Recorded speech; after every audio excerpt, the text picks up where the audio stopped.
You're listening to the DFO Rundown podcast with Frank Saravalli and Jason Gregor on dailyfaceoff.com. Welcome to episode 28 of the DFO Rundown. I'm Jason Gregor along with Frank Saravalli. We're coming to you live from the woodjerseys.com studio. You see the wood jersey right behind me, the Boston Bruins. It is sleek.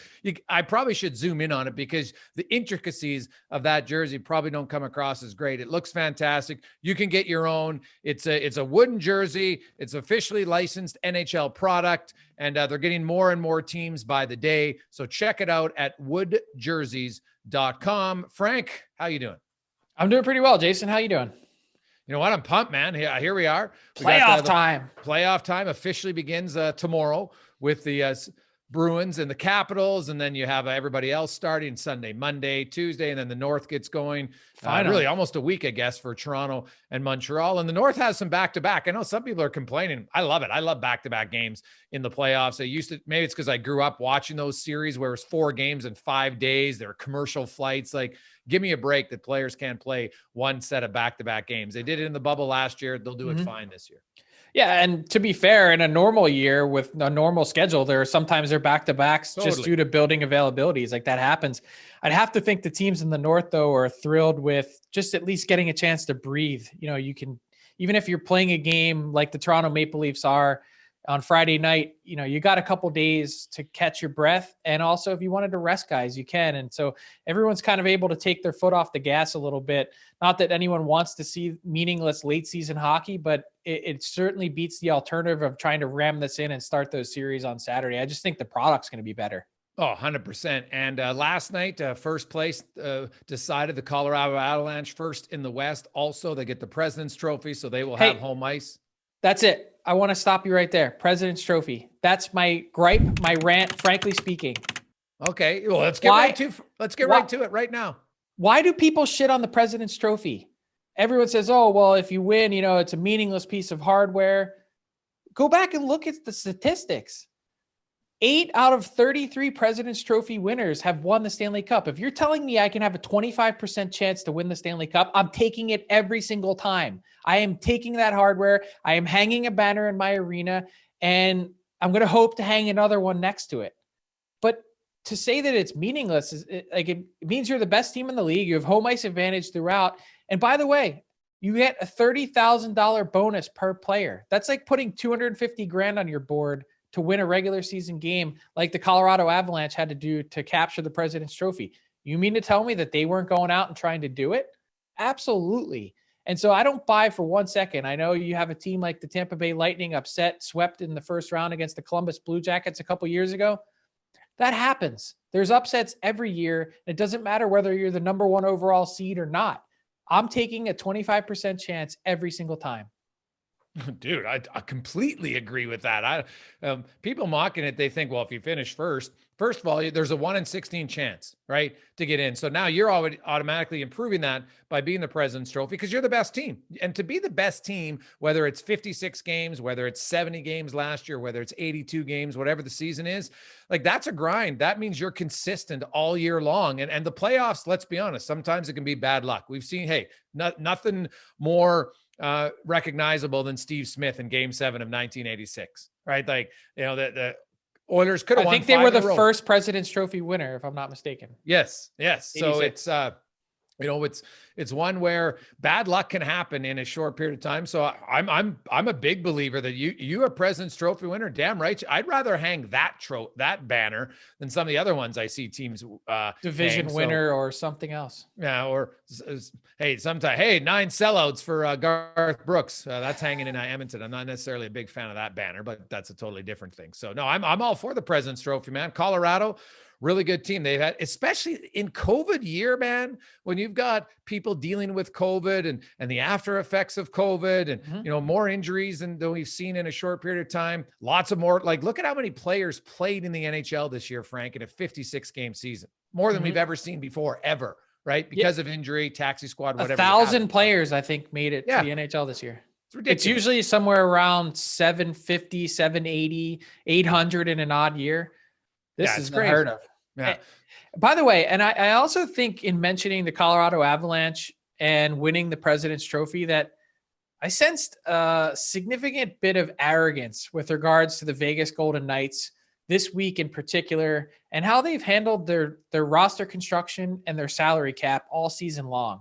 You know, Kelly McCrimmon held a press conference when they went with 15 skaters the other night, 10-5, and they actually had a chance to clinch the President's Trophy that night when they played and didn't get it done.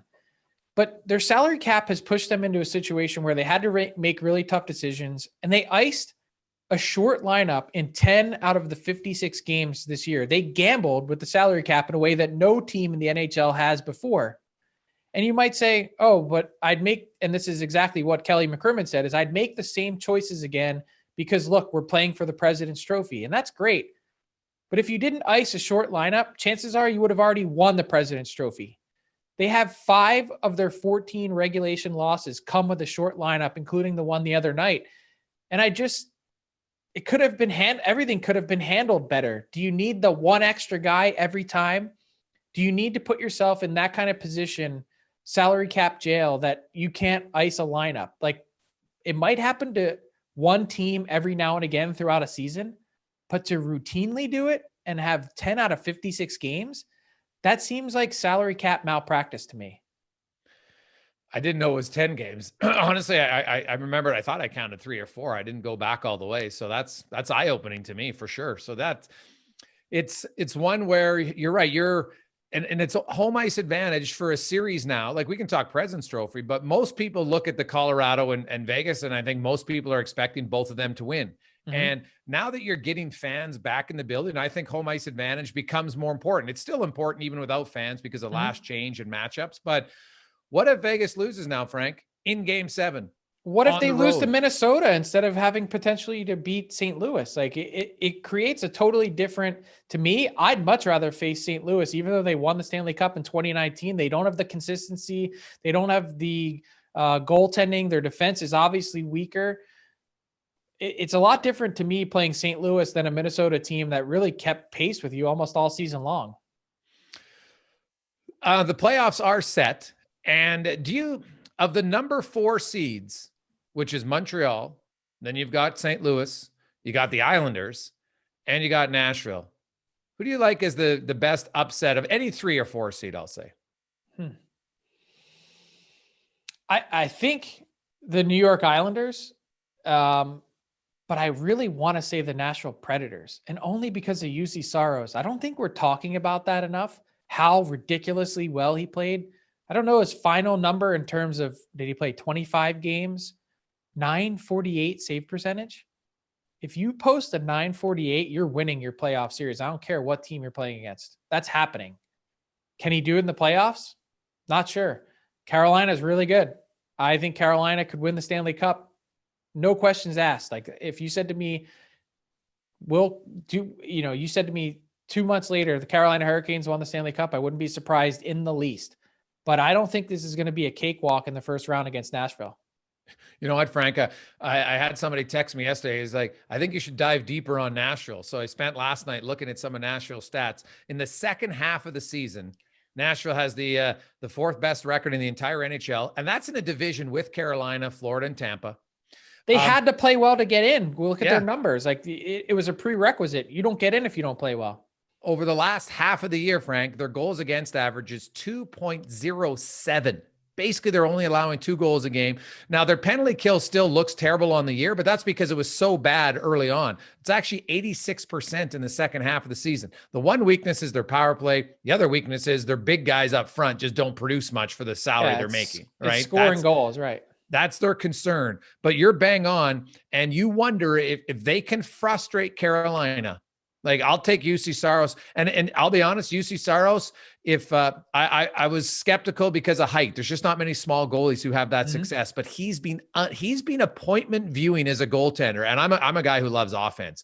But some of the saves he's made have been mind-blowing. And the one thing the Preds have right now, they've got a few guys on their 4th line. Tanner Jeannot's got 5 goals in 15 games down the stretch. I knew him from the Moose Jaw Warriors. He's a big body, one of the greatest kids, works his rear end off. And you get those unexpected guys in the playoffs. That's a real tough matchup. That Sissons Jeannot line right now for the Predators, it's not a big name line, but don't be surprised to see them give Carolina all sorts of fits. By the way, who's starting in goal for Carolina? Is it Alex Nedeljkovic? I would think it is based on his numbers. .932 save percentage. He was amazing this year too. Do you go with an untested rookie in the playoffs? I know he's won a Calder Cup. Or do you go with the tested and true Peter Mrazek? I'm going to go with Nedeljkovic, who, by the way, any team could have got on waivers way back in January. What did I call you? You said his name right, Nedeljkovic. Did I call him Nedeljkovic? What is he? No, I don't know. I don't know. That's embarrassing. Not, yeah. They call him Ned. That's all I know. That the team calls him Ned. That's it. I get it. I totally. But yeah, Nashville's a team that, you know what? I wouldn't be stunned. Obviously, I love Carolina. I think they're really good, but Nashville is rolling right now.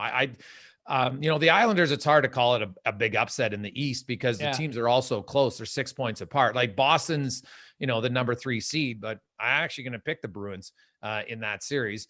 And no one's picking the Habs, right? I don't.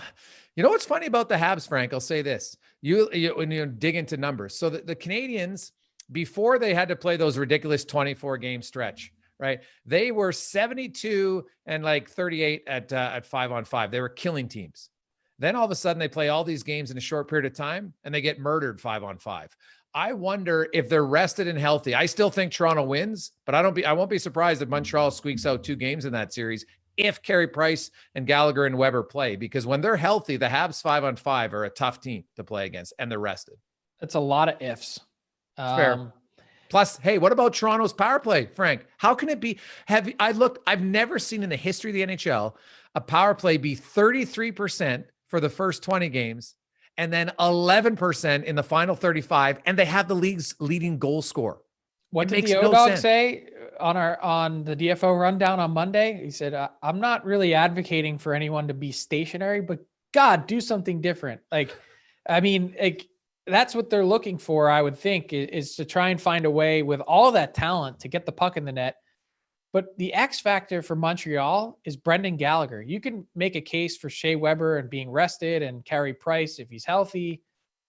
That team was so easy to play against. You need that Brendan Gallagher, blood coming out of his mouth, maniacal smile, sitting on the bench in the Stanley Cup playoffs. That guy's the heartbeat of that team, and they haven't had him. And so I just think adding him back in and he drags everyone else into the fight makes that team so much harder to play against.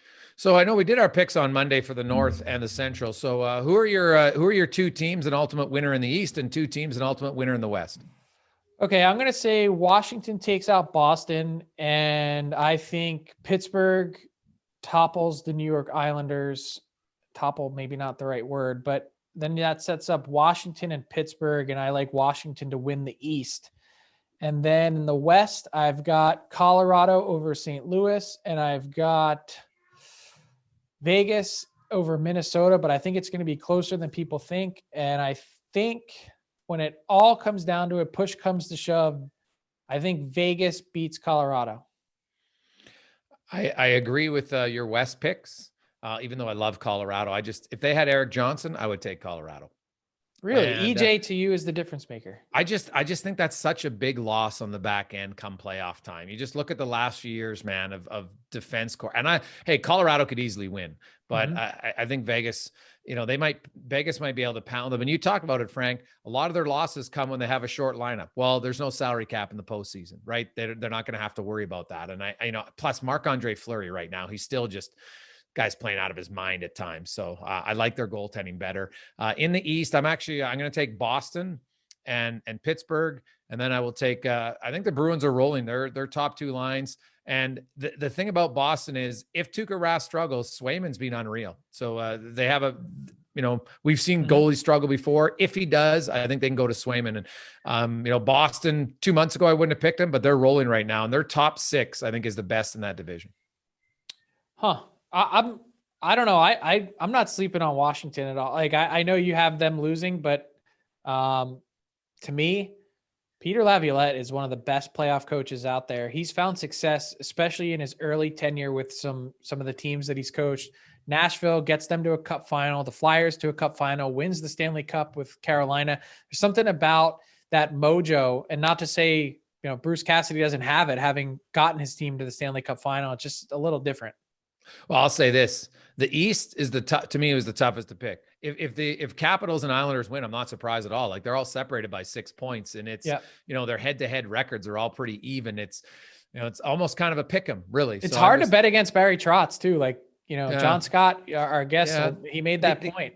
The Islanders they defend so well though. They haven't been very good lately. So I'm a big believer that how you play going into the playoffs in a lot of cases is an illustration of what we're going to see. So that's the only reason I'm not picking the Islanders. And I know they're different teams, but the Islanders did beat Pittsburgh somewhat recently in the playoffs as well. And it wasn't even really a battle. No, it's going to be fun, man. I can't wait. I'm so pumped for Saturday game 1. Got the TV all set up, and it's going to be nice weather. Might have some patio playoff watching. So let's bring in producer Ty for our weekly buy or sell.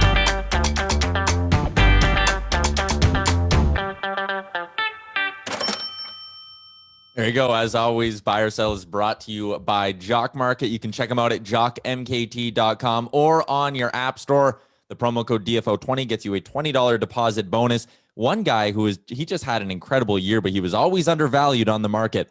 Alex DeBrincat, and even up to one of the final games of the season when they took on the Dallas Stars, his stock opened at 627 and it closed at 1786. So there's money to be made on Jock Market, and they are getting close to launching in Canada as well. We're going to have John Scott on in just a few minutes here. So let's get into the fighting mood. I was looking at hockeyfights.com the other night. They had 3 fights last year in round 1 of the Stanley Cup playoffs. Now, these teams have been playing each other a lot throughout the season, and I think there's already going to be a lot of built-in hatred. I say double that. 6 fights in round 1 of the Stanley Cup playoffs this season. Frank, you buying or selling? Selling. I know there was a fight to open the playoff bubble. I know these teams have played each other a lot. It just doesn't traditionally happen. And I think with some of the thoroughbreds that are these teams that are in the playoffs, I just don't see a lot of heavyweights. Oh, I agree. There's not a lot of heavyweights, but I'm buying. I think there's a lot of anger from a lot of guys who aren't necessarily regular fighters. And I think you're going to see guys trying to send messages, because starting on Saturday, you're either playing game 9, game 10, or game 11 against your opposition. Game 11, of course, being Toronto and Montreal. So I think I'm going to go over. I'm going to buy that for sure. I think we're going to see a few Tillies in the first round. Another over-under one. I think these series are all going to be really tight as well. You guys were talking about how many 4 seeds could, maybe make a push. I'm going to say over, and I was looking at what the sports books have, and this is the line they've set.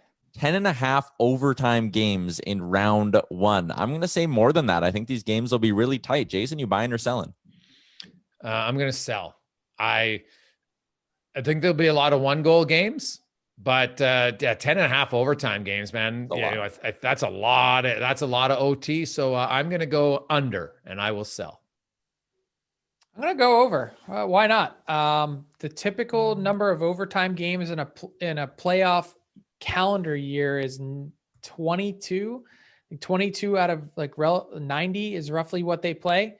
So yeah, I don't know. I think given all of that, how tight this is, I'm going to take the over. Yes, we're talking about how, Nashville could push Carolina potentially, and it seems like a lot of these series are going to be really tight. Do you think we could see more than 3.5 more than 3.5 game 7s in round 1? Over 3.5 game 7s. Frank, you buying or selling? You kind of got to do the math and go through each series and go, okay, that one has under. A chance, that one has a chance. I'm selling. Under? Yeah, I'm selling. I think a bunch of these series are going to be wrapped up quick. I think Toronto takes care of Montreal in short order. I think the Oilers take care of the Jets in short order. I could see both in the East going 7. So that's maybe 2 right there. I think the West are pretty clear cut to me, and in the Central as well. I don't, I could see maybe 3, but I can't see over 3. Yeah, I'm going to sell as well. 3 is the number, because I think the East is set up, and I think that Florida-Tampa series is that's the only other one I had. Yeah. My wild card is Nashville. I think Nashville I wouldn't be stunned if they push Carolina. They have played, and Frank talked about it earlier. UC Saros, man, goaltenders can screw with your head a little bit for opposing players early on when a guy's just robbing you over and over and over. And the other thing, the Preds got it cleared. They're going to have almost 13,000 fans in Smashville for the playoffs. I think that's going to be a huge home ice advantage for the Predators. I think that's just I think it's going to help every team home or away to have fans in, but I think in Nashville, that might be what squeezes them to 7. But I'll still take sell. But I think Nashville, if I'm picking one surprise series to go 7, I'll pick that one. Looking at the West, I know you guys touched on them a little bit. It's Colorado taking on St. Louis. It's Vegas taking on Minnesota. Forget 7 games. I'm going to say neither of those series even make it to 6 games. Jason, you buying or selling? Yeah, I'll buy. Frank outlined some really good numbers on Vegas in regards to when they lose and they're short-staffed. Well, they're not short-staffed. And, Minnesota, it's been a great run. They're a young team. And I just like Minnesota is the one team in the NHL that was bottom in the league. They're second in, they were 30th in hits, and they were 28th in possession numbers. I just don't think that's a recipe for success. I think Vegas is just going to be physically dominant over Minnesota. So I will take Vegas for sure under, and Colorado, I think, is just going to skate all around them. So I think both of those are 4 or 5. Yeah, I agree. I do think there's a chance, though, that aside from Florida, Tampa, that Vegas, Minnesota is our most fun series to watch. Okay. Interesting. Nathan MacKinnon, I want to talk a little bit about him here. I feel like Connor McDavid almost skewed what we consider a really impressive end of the season with what he did. But MacKinnon had points in 17 of his last 20. 11 of them were multi-point games as well. I'm going to say Nate Mack goes off and is the NHL scoring leader after round 1 of the playoffs. Buying or selling? And if you're selling, you got to tell me who you think it'll be. I'll sell only because I don't think he's going to get enough games. I think that they might win in 5, but it's really hard at this point. Connor McDavid had 20-some points against the Jets this year in the regular season. He is absolutely on fire. So I will go with probably what's the low-hanging fruit, the easy choice, and say it's McDavid. But he's on a run now, guys, like that we haven't seen in decades, and he's not slowing down. So plus the Jets have been a horrible matchup. They give up tons of quality chances. So unless Winnipeg and Paul Maurice in a week can game plan to lock things down, I think McDavid's going to go off. Because keep in mind, I still believe like last year's bubble's a little bit different because it was so unique. McDavid still irked about his first ever playoff appearance. He felt he didn't play up to the level that his ridiculously high standard. I think you're going to see him just want to carry his team. So I'll say McDavid. Yeah, I agree. And McDavid all the way. I mean, you see what Connor McDavid's like when he sets his mind to something and has a target. And that was to get to 100 points. And now it's to go off in the playoffs. And by the way, they still were good in the playoffs last year in the bubble. The Oilers didn't lose because of anything that Connor McDavid or Leon Draisaitl did. They had 14 points in that series.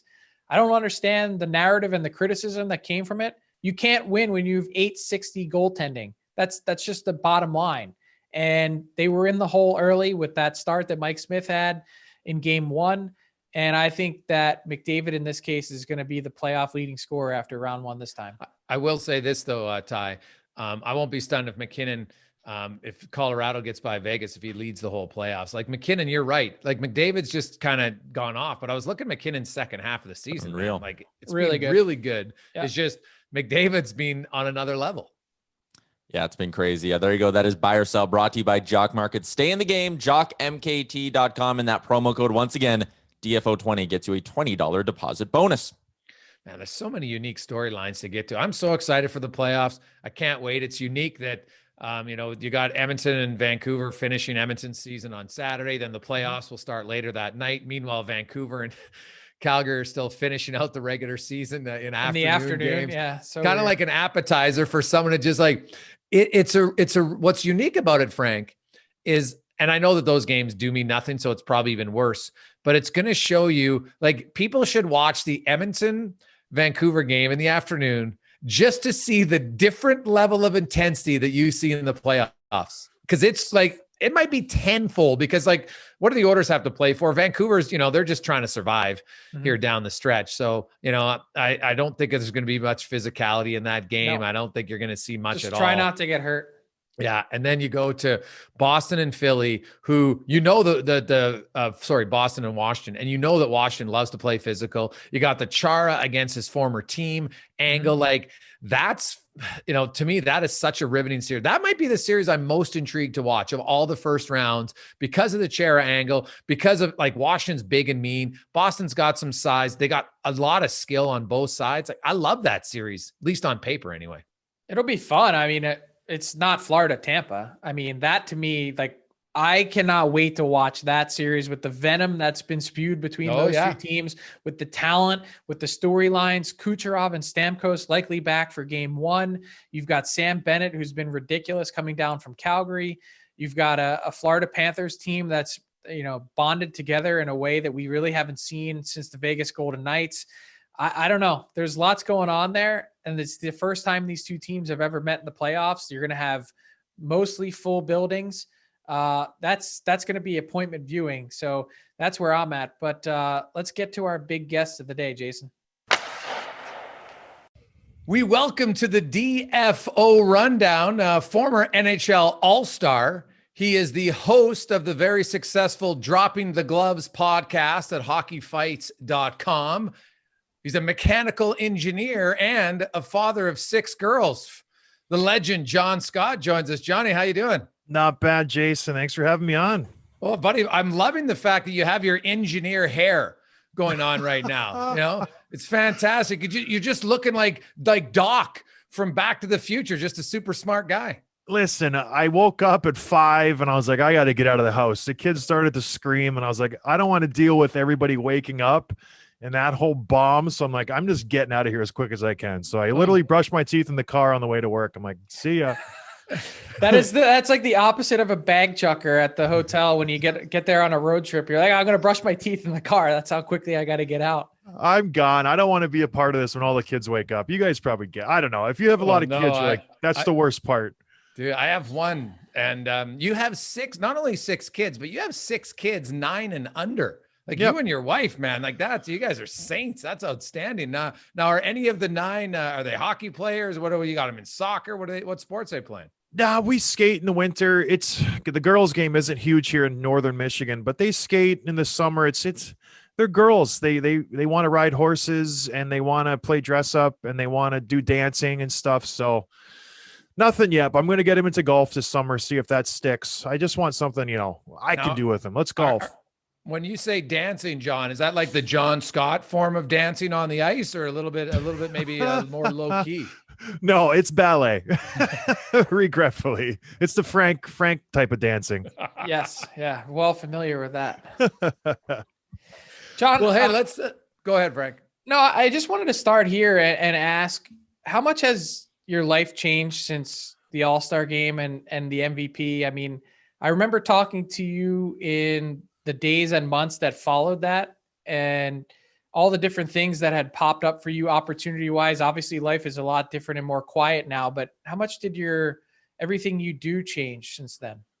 Well, I would be a fool to think that people would want to listen to me or, I'd have any interest in people if I didn't have that All-Star game. So it changed everything. I got to do a book. I got to go on TV shows. I started a podcast, and I think all of that is because of the All-Star game. If people didn't see me there and kind of maybe get to know me a little bit, I would have never had that exposure, and there would be no way I would be doing what I'm doing now. So the All-Star game changed my life forever in a good way. And I'm very grateful for that because, there's a movie still in the works. Disney bought the rights to it earlier this year, so they're full steam ahead. And we have a successful podcast, me and my co-host, Tim. We do that. You guys know that. And it's just, it was a nice transition from post-hockey to be able to kind of just lean into that a little bit rather than, panicking like, oh my gosh, what am I going to do? The paychecks aren't coming in. And then you just have that little panic attack. Where's my life headed? So it was a nice buffer zone where I can just kind of ride that wave, so to speak, for a few years while I figure out what I want to do with my life. Mm-hmm. So you start the podcast and that keeps you talking hockey and keeps your head and sort of nose, so to speak, in the game. But then now you become a mechanical engineer. You actually use the degree that you got from Michigan Tech. What was that process like, getting back into the corporate world and going back to work? Yeah, it's definitely different because like I played pro hockey for 12 years. I forgot everything I learned in school, literally everything. So I was lucky enough to find a good position here in Traverse City. The guy who's my boss now, who owns the company, he said, "Come on in once or twice a week. I'll teach you the ropes, and then we'll go from there." And so that was a year and a half ago, and now I'm pretty much coming in 3-4 days a week. I work on contracts, so I'll do a job here and there, and it's really great. And I love it. It's something different where I'm working. I'm not a hockey player anymore, so I'm more known now as an engineer than a hockey player, which is kind of cool.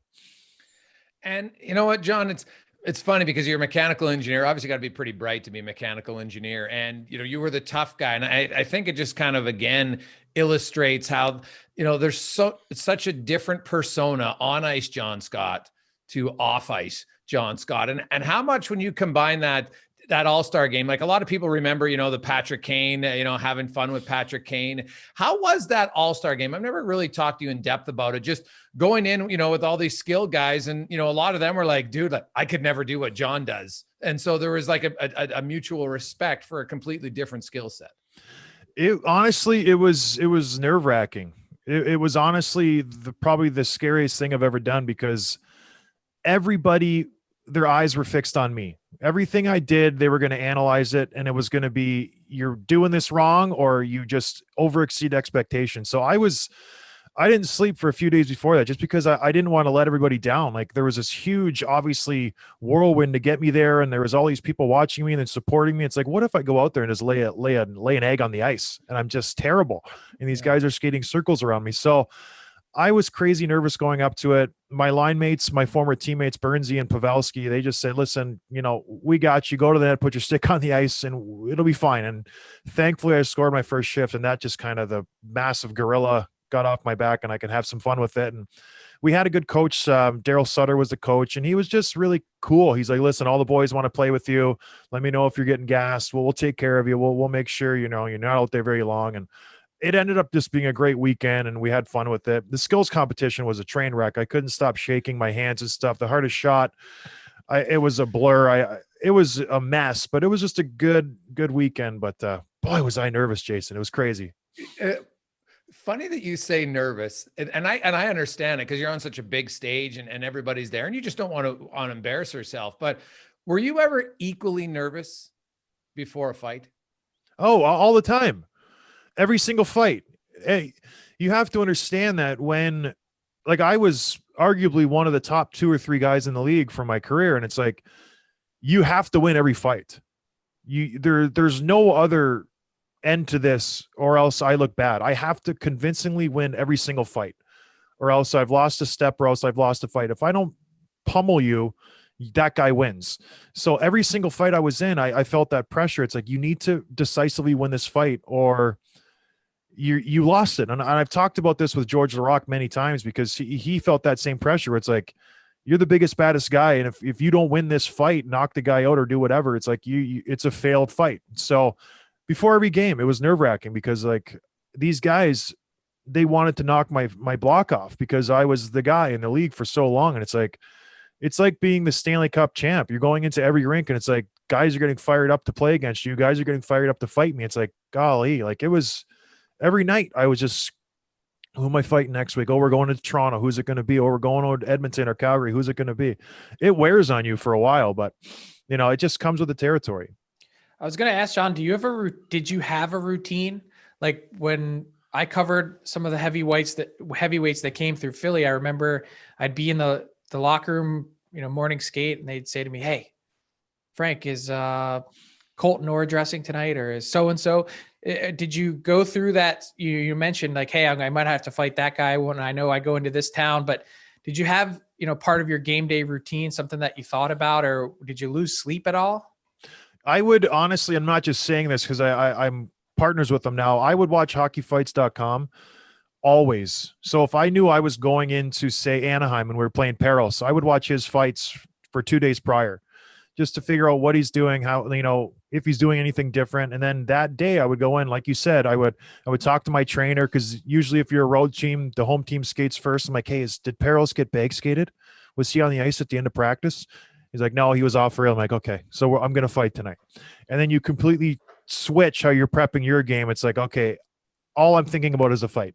I'm not even thinking about the game. I'm not even thinking about my line. That's all I'm thinking about is fighting.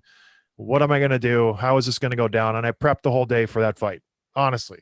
So it became more important than hockey to a certain degree because it was so important. It really was. Did you find that to be healthy or unhealthy? Oh, unhealthy. Very much so. Yeah. And it did affect my play for a long time because I would train for years just specifically to fight. And I noticed I, lost a step on the ice. And this was for the first, I think, years 3, 4 of my 5 of my career where I was like all in on fighting. And then I slowly realized, well, the league's transitioning. I have to keep up with these guys. All these big heavyweights started to fall off. And I kind of transitioned back to working on my skating, my hands and that sort of thing. But yeah, it's not healthy. You lose a lot of sleep, you worry, you stress, you just think about it constantly. And, you see on the schedule, okay, Brian McGrattan's coming up, and it wears on you a little bit. Was there anyone you respect everyone, John? Were you? No, I don't. That's not true. Okay. That's fair. Okay. I like it. Yeah. Was there anyone that maybe you looked forward to fighting? Then you're just like, God, I can't stand this guy. I liked fighting Fraser McLaren just because he would just go bombs away. I've always been kind of the old school ilk where it's like, let's just, grab onto our sweaters and throw punches. And maybe that's because I had a longer reach and I had an advantage. I love doing that. So whenever me and Fraser fought, we would square up and we would trade for a good 10 to 15 seconds. And then usually he would kind of turn away because he would catch me, I'd catch him, and then he would turn away. And I love that. And I liked fighting those guys. I hated fighting guys like Cam Jansen because he would hide. He would play, here's my head, peekaboo, it's gone. And then he would try to catch you right at the end. And that's how we fought because he was smaller. He had to survive. So I had a foot on him.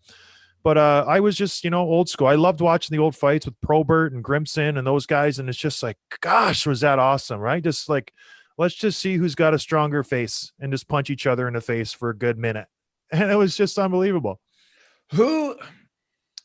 Whoever hit you the hardest when you were in the fight, you're like, I don't know if you felt it right away, if your adrenaline's so high, you don't feel it till afterwards, but where was one where you're just like, what, my beak is still stinging? Matt Karkner. We played him. I fought him a few times and I knew he came in with he would come in with the heaviest punch you've ever seen. And I knew it going into the fight. Cause like I said, I'd done some research and sure enough, right down the pipe, hit me right in the ear and it stunned me, dazed me. I was like, and during the fight, I just stopped. I was like, man, that was a heavy punch. It really hurts.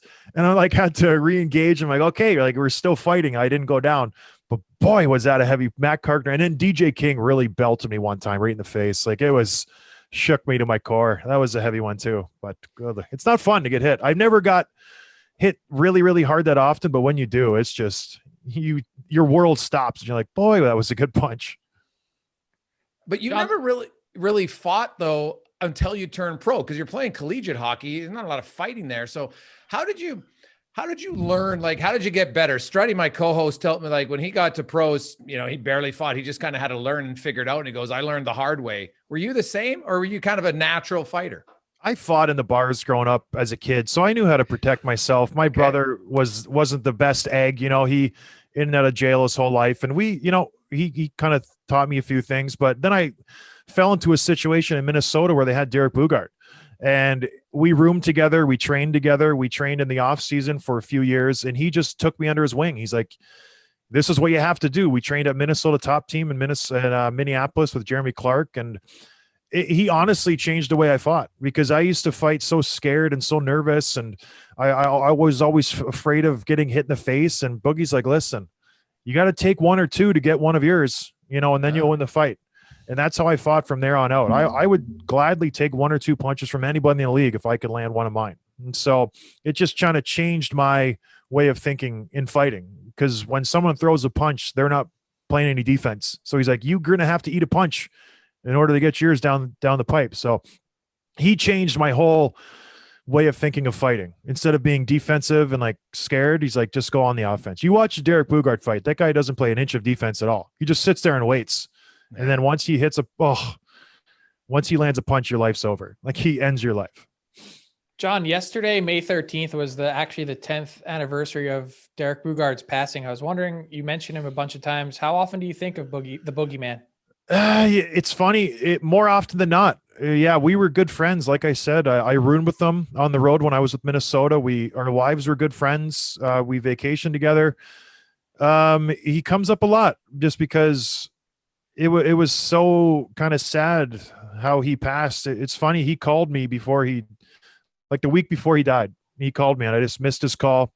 And I was like, oh yeah, I'll get back to him. And it still haunts me that I never answered that call, because who knows what he was going to, ask me about. But yeah, we think about him quite a bit. His name comes up every few months where it's like, gosh, like, because I'm the same age as him. Obviously, we're the same type of player, and there was so much similarities with me and him. And yeah, it was sad. It's tragic, but I remember the good times. He was just such a good, goofy guy. I don't think people saw that side of him. Mm-hmm. Did you ever scrap with him? Well, in the summer, all the time, we'd throw on the boxing gloves and we would go at it. It was, if there was a camera in that gym, that would be some footage, because boy, we would just beat the snot out of each other for months and months on end. It was wild stuff.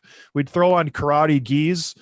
We'd grab a hold of the gi and you'd have a boxing glove on your right hand and you try to throw the other guy around and get him off balance. And as soon as you got him off balance, you would just knock him out. So it was wild stuff, and it was a lot of fun. We did it, I think, for 4 or 5 years, just going at it every single day in the summer. Did you ever, there's lots of people, even though a lot of the stats say, concussions in the NHL, there's like 3% from fighting, but did you ever deal with concussion issues in your career or post-career? No, I was lucky. Like I said, I never got hit too flush that often. My wife thinks I have something just because she's like, you're angry today. That's because of your concussions. I'm like, no, it's just because you're getting under my skin a little bit. You're being a pest. So, but no, luckily, thankfully, I don't think I got too many concussions. I think the only times I did were like when I got hit, when I got caught, in hockey play. I don't think I ever got really any from fighting, thankfully.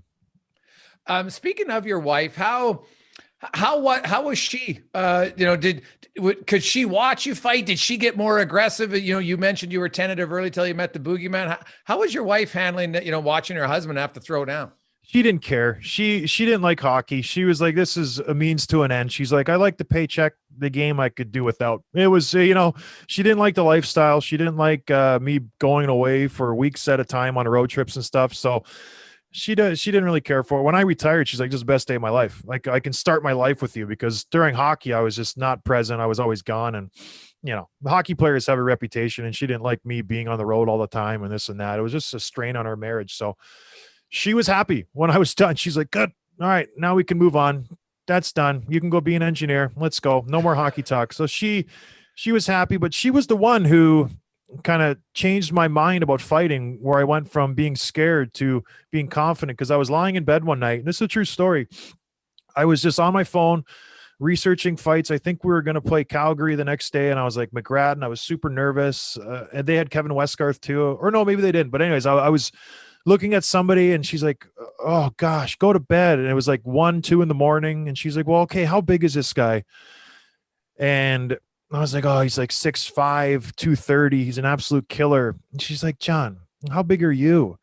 And I was like, I don't know, 6'8", 275. And she's like, do you not think he's scared of you?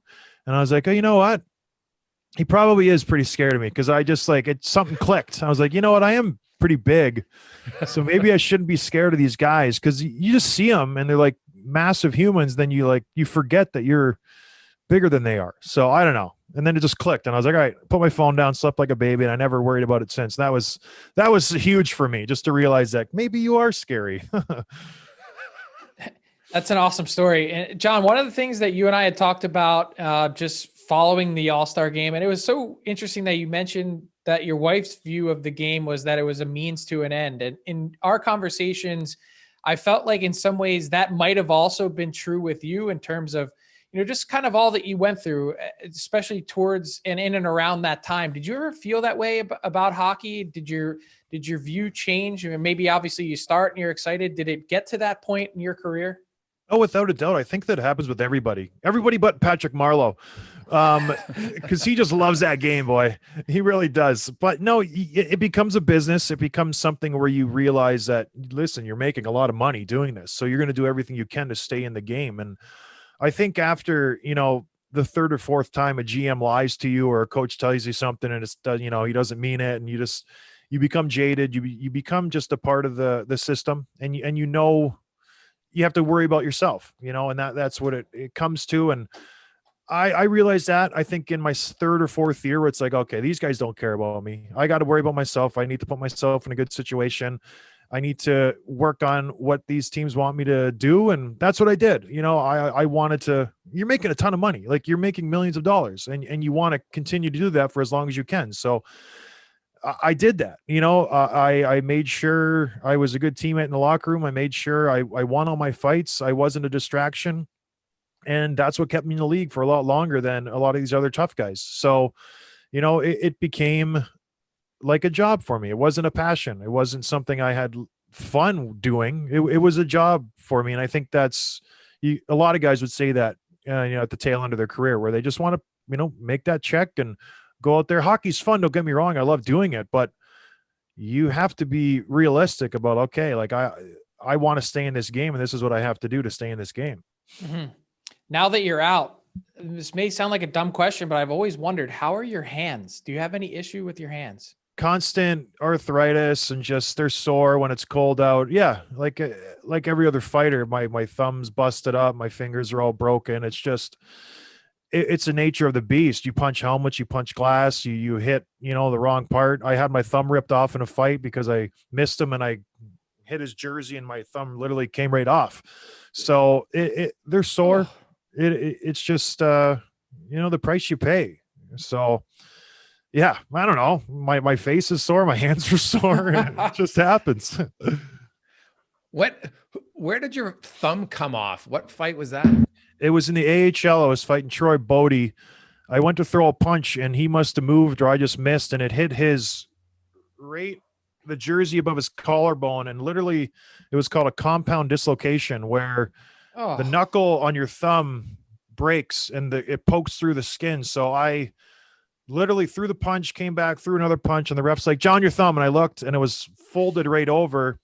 And so I went back to the room and it was like flopped over. The only thing holding it on was the skin and the ligaments. So I went to the room, and the AHL, or for those of you who don't, the trainers aren't like that certified. He's like, I don't know what to do. Like, maybe put some ice on it. And so I just popped it on, stuck it back in place, and I started to move it a little bit. And I was like, I think I can play, because there was the NHL guys were there, the Wild guys were there. So I was like, I think I can go back in. What should I do? He's like, we should probably go to the hospital. And so we went to the hospital. But it was, honestly, I just took it, put it back on. And I was like, oh. And so now I have literally no movement in it, and it's still all swollen and beat up. But I don't know. Iowa doctors aren't the greatest, I guess. Yeah, well, Johnny, so I my thumb here, my ring finger on this one. I was at a Vegas nightclub and somehow bent over the railing and had this nurse, and my thumb was pointing this way, and I was buckled, and I literally pulled it up and it went back in, and I was like, "Oh, that feels okay." And then about 30 minutes later, it was just throbbing, and they're like, "You're an idiot." But I can't imagine your thumb. So, and I was full of whatever juice I'd been drinking all night, and it still hurt. So I can't imagine you just sitting there bringing your thumb back in. And I call it my Oprah finger, a joke, because it just used to get really thick and thin, and now it just doesn't ever go my down. My Oprah finger. So wait a second. Did you say you were bent over a railing in a nightclub? No, what need happened to explain this part a little bit more. No. What happened was we were dancing and someone came up behind me that I didn't see. And I was, we were busting a move, and I stepped back onto their foot, and then I lost my balance, and I just put my hand against a railing so I wouldn't fall. And just somehow, and how I grabbed it, it just totally ruined my finger. Yeah. Gross. But I didn't go to the hospital, which is probably stupid, but I stayed up all night with the guys. So that's my level of toughness, John. It's a little bit lower than That's yours. A better story than mine, to be in a Vegas nightclub and have your thumb rip off and keep going. You put it back on. Y'all gonna take another vodka crayon. Appreciate it. Yeah, exactly. So what, your alcohol can sometimes numb the pain, and I think in that case it definitely did. Now, you know what, John? We talk about a lot of tough guys, and you mentioned the mental part of it.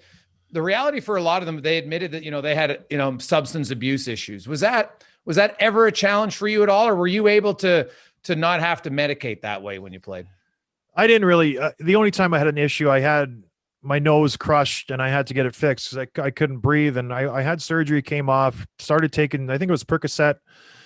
And I literally took it for a day and a half. And my wife was like, you need to stop taking those because you're literally a zombie. And so we flushed them down, and then that was the end of it. So I was lucky enough I had someone to look after me. So I think a lot of these guys, they don't, and they're just kind of sitting in their room and they are in pain and they pop a Percocet or this and that, and then Oxycontin, and it just kind of gets out of control. But no, those things they're scary stuff. So luckily I never had that. Now, before we get to rapid fire, because we always like to rapid fire, just have a few quick questions about, you're watching your former team, the Minnesota Wild. They finally know who they're going to play. They're going to take on Vegas. You got Colorado taking on the 2019 champs. Who do you like in the West? Well, gosh, we just had Ryan Reeves on the podcast yesterday, and he was talking about he's going to be back for the playoff push. And he honestly said, I asked him, well, what did you think about the Wild taking liberties with your guys? They're looking pretty confident out there. And he's like, listen, I'm taking notes. I have my little notebook. I know what I have to do. I'm going to be back for playoffs. So I expect Vegas just to run through the Wild. The Wild, it was a good story. They, it's an exciting team. Kaprizov really changed the dynamic of that team with Zuccarello and those guys. But Vegas is too strong. The Avalanche are too strong. I feel like those two series, they're just going to, I don't want to say sweep, but maybe a 5-game series for both of them. And then this will be, in my opinion, the two best teams going at it in the second round, which is a shame with the Vegas Golden Knights and the Colorado Avalanche. I think whoever wins this series is going to win the Stanley Cup. I think these two teams are really, really strong. I like the Colorado Avalanche. I think they're built. This is their year. They've kind of had a couple years where they faltered and didn't play as well, but gosh, I like the way they're built. If Grubauer can stay healthy, if those forwards can keep clicking the way they're clicking, they're a really good team. They have a good, young, exciting defense who can get up in the rush. No one talks about Taves, how good he's doing this year. I just really, really like the Colorado Avalanche coming out of the West. So, John, who do you like in the East? You've got Boston and Washington and the New York Islanders and Pittsburgh, 4 teams that have sort of been really grouped together all year long. It's exciting. This Capitals-Bruins series is going to be great. I'm so excited to see how this turns out. There's so many storylines, especially with Chara and all that, but they split the season series. It's going to be great. I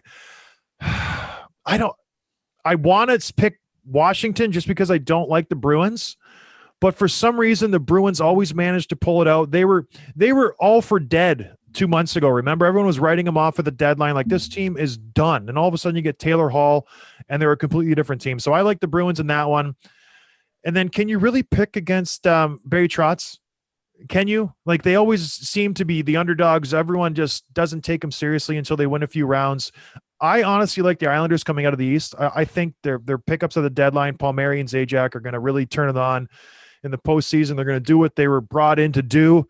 I like the Islanders beating Pittsburgh, and I like the Islanders beating Bruins, and they're coming out of the East. So are the Islanders the only 4 seed you think that has a chance to win? Yeah, because I don't think, who's the 4th seed in the East? That's going to be, it's the Islanders, Montreal, Nashville, Montreal, and then you've got in the West, St. Louis. Yeah, I think the Islanders is the only seed, and gosh, they were first place in the East for the longest of time. I think that's the most parity when you look at divisions is the East. They could have easily had 5 teams compete. So I think the Islanders is the only one who really has a chance. Maybe St. Louis can steal a couple games, but Colorado is just so strong. I can't see them getting by Colorado. Mm-hmm. And then Montreal is just going to be beat down in the North. I know we're not going to touch on them, but they're not going to stand a chance. Last one for me before rapid fire. I got to ask you a quick state of the game question. You had your rant on Twitter about the Department of Player Safety. Obviously, we mentioned George Parros and maybe squaring off with him at one point in your career. What do you make of where things are, the Tom Wilson play, and how does John Scott, if you were going to draw up a blueprint of how to fix the Department of Player Safety, what would you do? I think there just has to be a little more clarity. I think it would be nice to get George's reasoning of why he didn't find Tom Wilson. It just doesn't make sense to me. So just like they do the behind the scenes with hockey and football, like, have a camera in the room where he's deliberating why he's going to suspend him, why he's not going to suspend him, because there needs to be consistency. And I don't think you're seeing that in the NHL right now. Every situation is its own entity. And I don't think that should be the case. I think you could certainly have situations that are similar and be like, okay, well, that one is just like that one.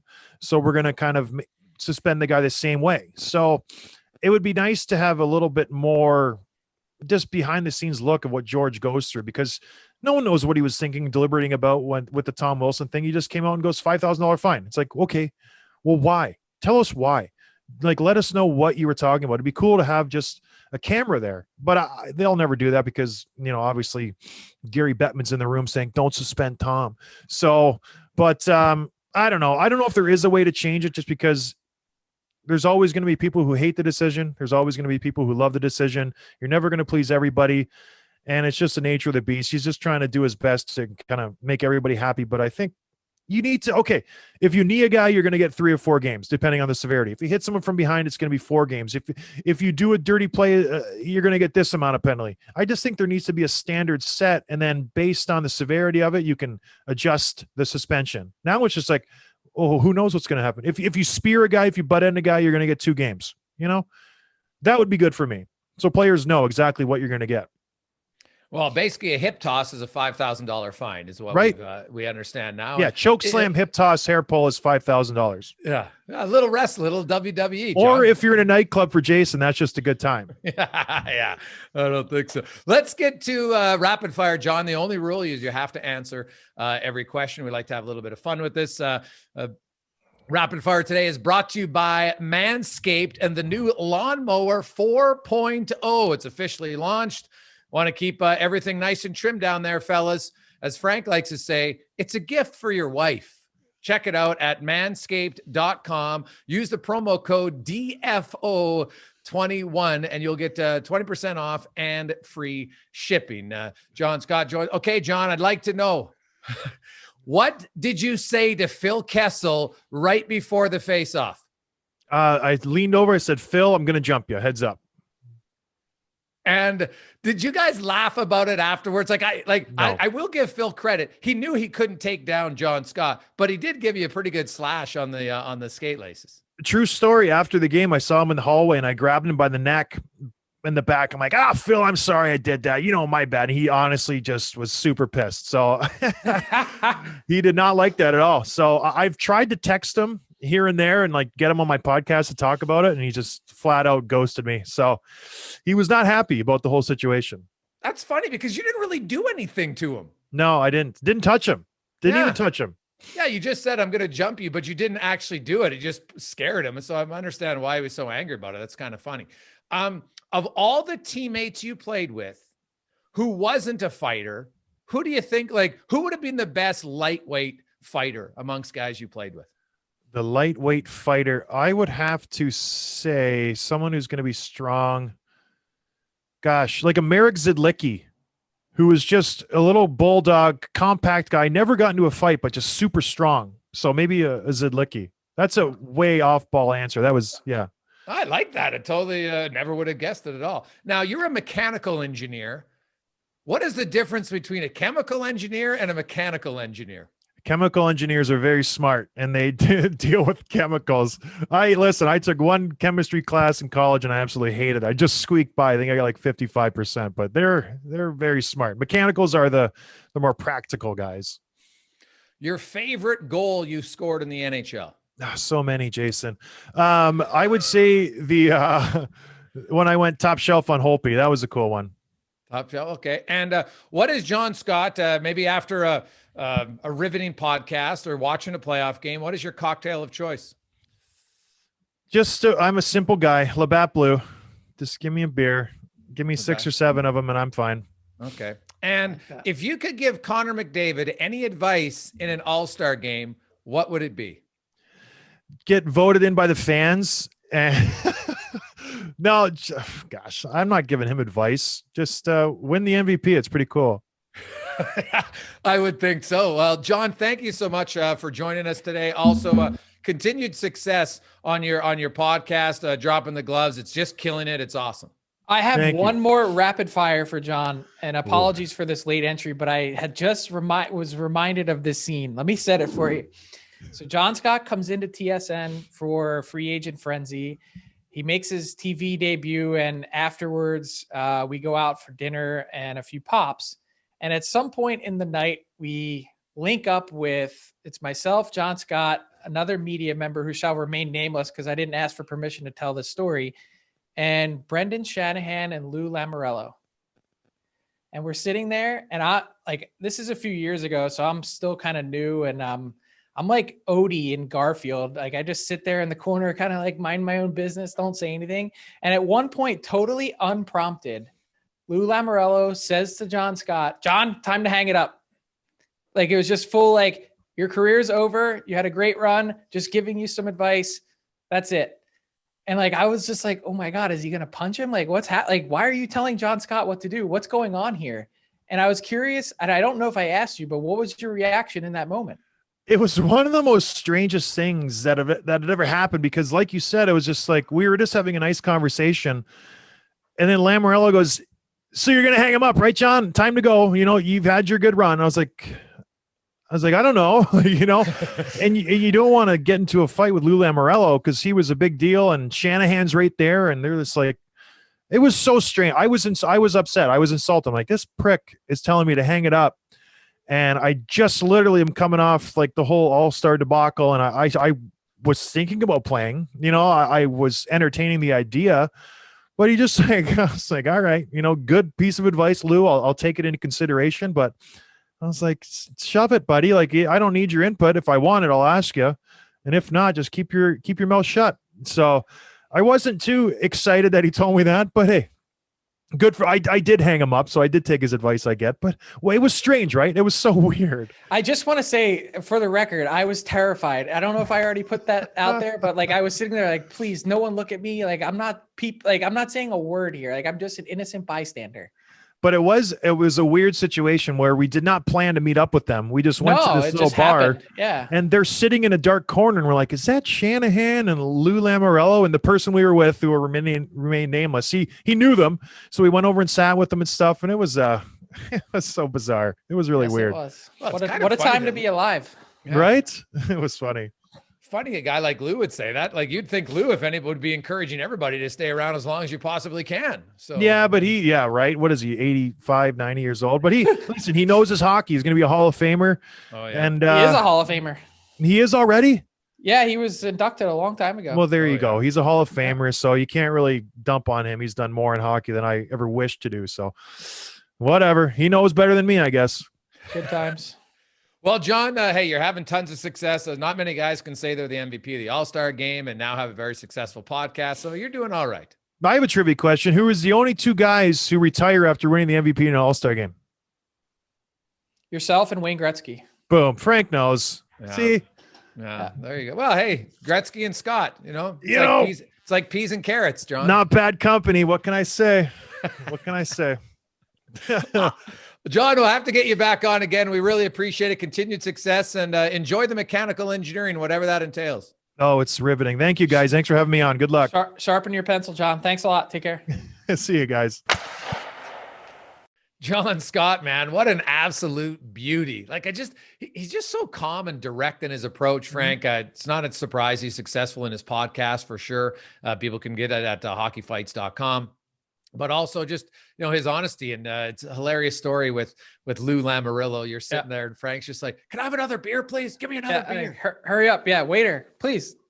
But it's the honesty and also the openness. Like, he doesn't pull punches. He doesn't hold back.